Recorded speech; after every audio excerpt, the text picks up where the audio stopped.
Tenemos ante nuestras manos dos mangas que, aun pudiendo ser clasificados como shonen, se enmarcan dentro de lo que podría considerarse de forma coloquial el realismo.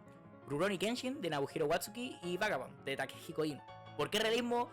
Puta, básicamente porque ninguna tenía algún mono culiado tirando rayos con las manos o alguna wea así por el estilo. En ambas tenemos simplemente un elenco variopinto de weones que se agarran a coscachos con katana o con bolosí. De igual forma, ambas podrían clasificarse como chambara o drama de época, transcurriendo uno durante el famoso periodo Edo y otro durante la restauración Meiji. Pero ojito, porque desde aquí ya nos encontramos con la primera red flag. Una de ellas fue reconocida por el Ministerio de Cultura de Japón a través de su premio Japan Media Arts Festival, mientras que la otra no.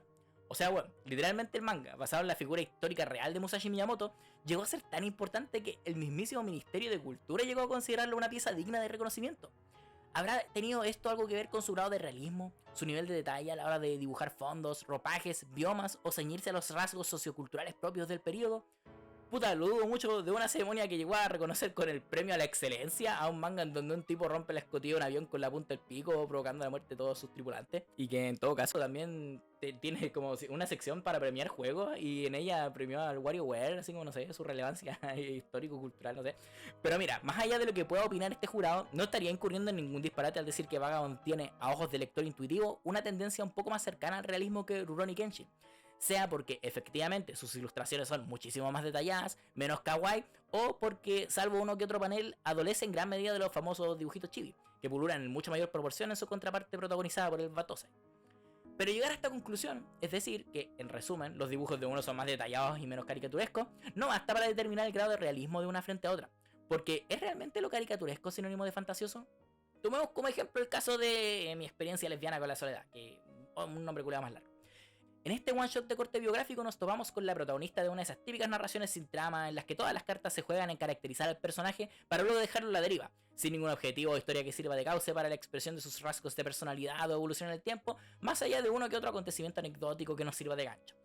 Y siendo esto un slice of life de esta índole, ¿cómo podría ser menos realista la wea? Si prácticamente ella misma describiendo la vez que se acostó con una maraca, no ocurren grandes invasiones extraterrestres, ni se da la proliferación de algún biozombie o alguna wea por el estilo. Es simplemente una mina reflexionando sobre sí misma, su sexualidad y su forma de interactuar con los demás. Y no obstante, su estilo de dibujo es realista, es detallado acaso. Para nada, no podría ser más chivesca la wea. Me gusta, claro que me gusta, si hasta le agregó unos asombreados rosados ahí súper bonitos y... Por ende, no podemos achacar el estilo de dibujo a la diferencia de realismo entre Vagabond y Rurouni Kenshin. Debe haber otra diferencia que se nos esté escapando y aseguraría que es mucho más sutil de lo que podría parecer. ¿Por qué? Bueno, pues porque contrario a lo que se podría creer por sentido común, el contexto histórico y el conocimiento básico de los rasgos de la época se hace mucho más relevante en Rurouni Kenshin que en Vagabond, que curiosamente es la que está basada en un personaje histórico real. Y aún así, incluso cuando Vagabond tiene como punto de partida la batalla de Sekigahara y toda la wea, ¿es realmente importante comprender los bandos implicados para seguir el actuar de Musashi y Matahachi? Desde un inicio se nos plantea que ambos simplemente decidieron meterse a la batalla por ansias de gloria, cual Lolo que pesca una guitarra con su funda y se lanza a Conce a buscar la fama como músico emergente. Fue necesario comprender la causa bélica de tal conflicto, los bandos implicados, las alianzas, lealtades. Bueno, ni una nota del pie de página nos deja el weón. En cambio, ¿qué crestas son los Ishinshishi, el Oniwabanshu, los Hitokiri legendarios, el Bakamatsu, la Guerra Boshin, Shogunato? De partida, ¿qué es un Shogunato? Puta, puede parecer una weá muy evidente, pero para un espectador promedio, puta, no tiene por qué saber qué es un Shogunato, pues weón. Todos esos son elementos esenciales de la trama del manga de Watsuki, y en mucha mayor medida que en Vagabond. Y ella nos trae nuevamente la hipótesis, cada vez más endeble, de por qué pareciera ser que Vagabond es la que es más realista que Genshin, siendo que esta última se vale menos del contexto histórico y recordando que habíamos zanjado el asunto de que el tener un dibujo más detallado no influye necesariamente en el grado de realismo percibido. ¿No será acaso una wea de tono, weón? Tú podéis pescar otro slice of life chivesco como, no sé, Yotsubato, que de igual manera se desarrolla en nuestro mundo sin magia ni ninguna wea por el estilo, y aún así que no se sienta tan realista como el mencionado anteriormente. ¿Tendrá esto alguna relación con que uno sea predominantemente comedia y el otro no? O quizás simplemente sacamos al baile el tema del tono de la obra demasiado pronto. Porque si queremos hablar de realismo, antes tenemos que hablar de verosimilitud. Y no de la forma que esperarían que hablase de ella, porque claro, si es por dar una cátedra sobre el concepto de verosimilitud en literatura, como tener una clase culiada de lenguaje de los antiguos de narrador, una paja. Pero puta, por hacerlo así de forma muy escueta, recordando que verosimilitud es el grado de coherencia que tiene la obra de acuerdo a los parámetros que ella misma no establece. O sea que si bueno, en Ben 10, no sé, me dijeron que el one solamente se puede convertir durante 5 minutos en un alien, que no me salgan con una wea así del hoyo de que no, lo que pasa es que ahora me agarré una gema que me permite, o no sé, es que tenía el ki guardado en el hoyo. Bueno, claro, que sean coherentes con sus propios parámetros, pues, bueno. Y mira, tomando en cuenta eso, tenemos que pensar en qué tan flexible es el pacto que el lector está dispuesto a hacer con el autor a la hora de consumir su obra, a la hora de evaluar su verosimilitud. Y si se fijan, aquí ya empezamos a desplazar el foco de nuestra atención desde el autor hacia el lector. Y para lograr realizar un buen análisis en base a ello, podemos hacer uso de las herramientas de las que nos provee la teoría literaria, como por ejemplo el formalismo. Mira, probablemente muchos han llegado a escuchar, quizá en algún reel o en algún post de Reddit o qué sé yo, de Roland Barthes y su concepto de la muerte del autor, idea que se suele sacar a colación en los debates de, debería, separar la obra del artista, si el artista cometió actos inmorales, qué tan adecuado seguir consumiendo su obra y bla bla. Otra vez aquí lo que nos interesa no es el debate, porque, hermano, ya es otro de esos debates culiados clichés que no me interesan. Lo que sí es importante aclarar aquí es que Barthes jamás dijo esa wea. El ensayo de tal nombre, incluido en su antología de crítica literaria El susurro del lenguaje, jamás tuvo como tema si podemos seguir escuchando a Ricardo Arjona luego de haberle pegado a la señora. A lo que Barthes aludía al hablar de la muerte del autor era un cambio paradigmático en la forma en la que se estaba llevando y debía llevarse la crítica narrativa y literaria. Porque históricamente, e incluso me atrevería a decir que a día de hoy, al hablar de reseñas de YouTube o críticos de cine y demás, que al final del día hacen prácticamente lo mismo que se hacía antes en los diarios, en las columnas de reseña o a través de ensayos publicados en formato libro. Pero como iba diciendo, al hablar de reseña o análisis literario, el enfoque del crítico había ido ligado siempre a analizar qué fue lo que quiso decir el autor al escribir X y frase, al poner al personaje en determinada situación, o a qué tipo de simbolismo o metáfora subyace a X escena, las cortinas azules son azules, ¿por qué son azules?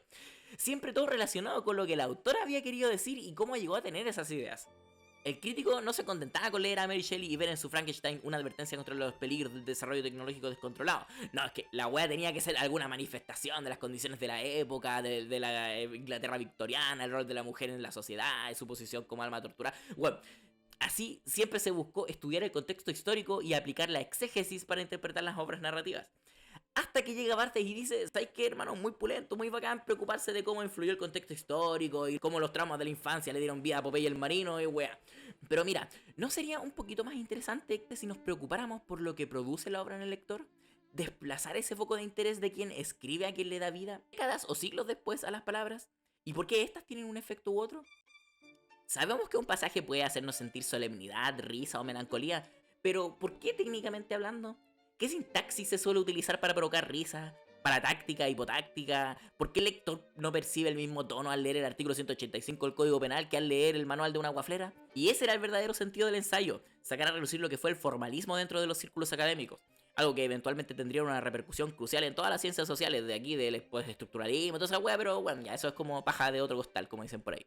El asunto es que justamente ese acercamiento como de corte formalista es el que me gustaría aplicar en esta cuestión. ¿Cómo chucha habría de hacerlo si este paradigma se usa para analizar literatura y lo que yo estoy intentando comprender es un medio visual, como lo del manga? Mira, lógicamente no estaría aplicando al 100% el formalismo tal y como se entiende el concepto, pero podemos trabajar en base a sus principios fundamentales. Mira, tomemos como ejemplo una escena completamente random del primer enfrentamiento del Batosa ahí con el culiado del primer capítulo que le quería robar el dojo a Kaoru.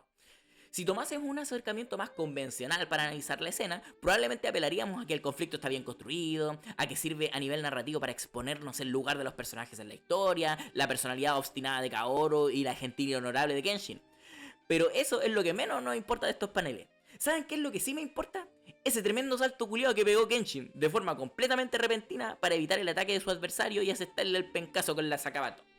Esto porque para nosotros como lectores puede que pase completamente desapercibido.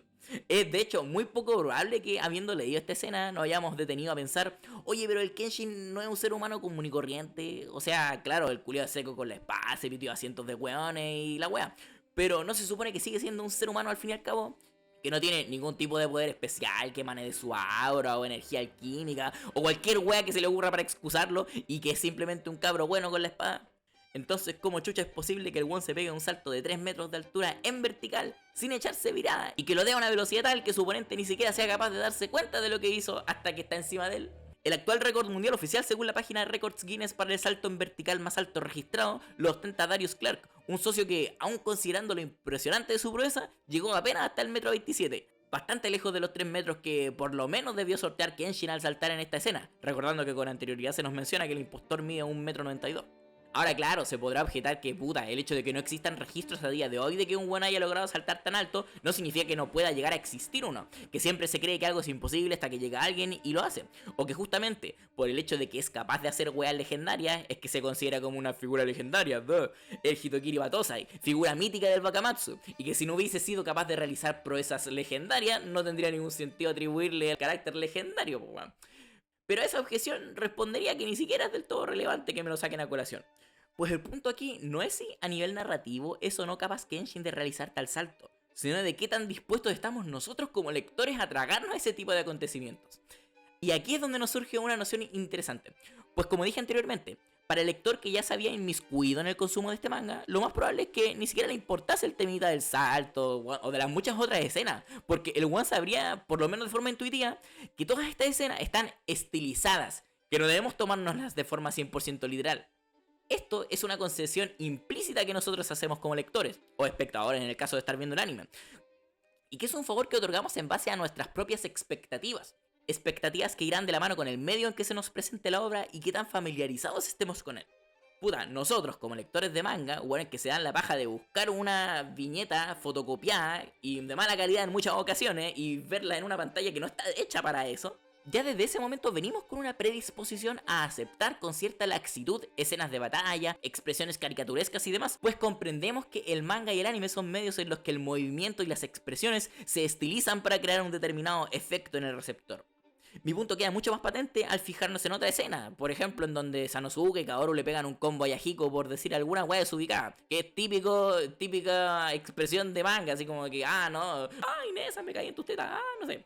Pero mira, ¿alguno de ustedes creería realmente que el cabro fue de forma literal propulsada por los aires por un combo que le dieron?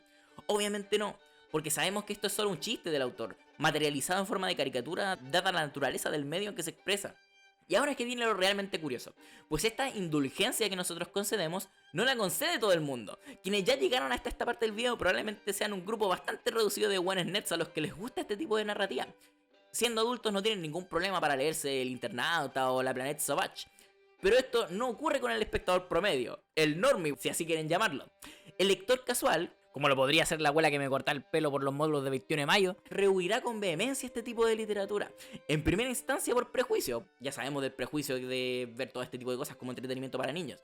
Pero incluso si llegase a pasar ese primer prejuicio, si se plantase con un tomo de tu manga favorito en sus manos, probablemente le saltarían todo este tipo de inquietudes que debatimos hace un par de minutos, ya que su pacto como lectora es mucho más endeble que el nuestro. Está mucho más inclinada a fijarse en todos esos detalles estilísticos de los que carecen sus medios usuales de consumo, como podrían ser los capítulos de Caso Cerrado o las transmisiones del Rumpi, que bueno, pueden llegar a ser igual de inverosímiles que el salto de Kenshin, pero para este público simplemente pasan desapercibidas, porque ellos asumen que en esos medios se va a perdonar ese tipo de incoherencias, por así decirlo.